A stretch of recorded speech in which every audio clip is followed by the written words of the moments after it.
الشمس والقمر بحسبان والنجم والشجر يسجدان والسماء رفعها ووضع الميزان ألا تطغوا في الميزان وأقيموا الوزن بالقسط ولا تخسروا الميزان والأرض وضعها للأنام فيها فاكهة والنخل ذات الأكمام والحب ذو العصف والريحان فبأي آلاء ربكما تكذبان سبحان ربك رب العزة عما يصفون وسلام على المرسلين والحمد لله رب العالمين آمين. اللهم ارحمنا بالقرآن العظيم واجعله لنا إماما ونورا وهدى ورحمة.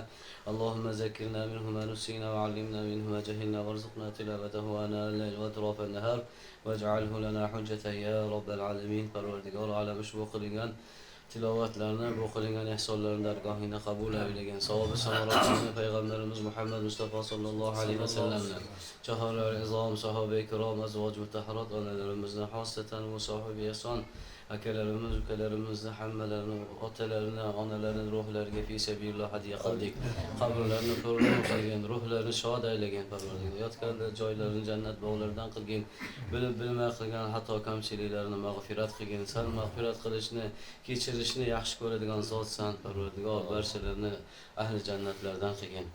Parvardigor bu xonadonlarga fayz-u futuh barakoti ilohiyni nozil qilgin. Bu xonadonlardan qiyomatgacha ahli islom, ahlullohlarni, Qur'on xodimlarini, islom shariatiga xizmat qiladigan olim, ulamo, fozil fuzurolarni chiqishligini nasib qilgin. Xosatan bu Firdavs ukamizga Allohim kalomingni nasib qilgin.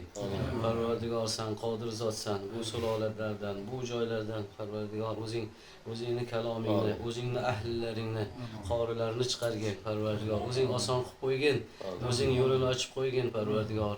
Sen o'zing ta'lim bergin Qur'onni. Qur'on bilan darajalarni ko'targin, Qur'onni manfaatli qilgin. Qur'onni bizlarga hammamizga ta'lim bergin.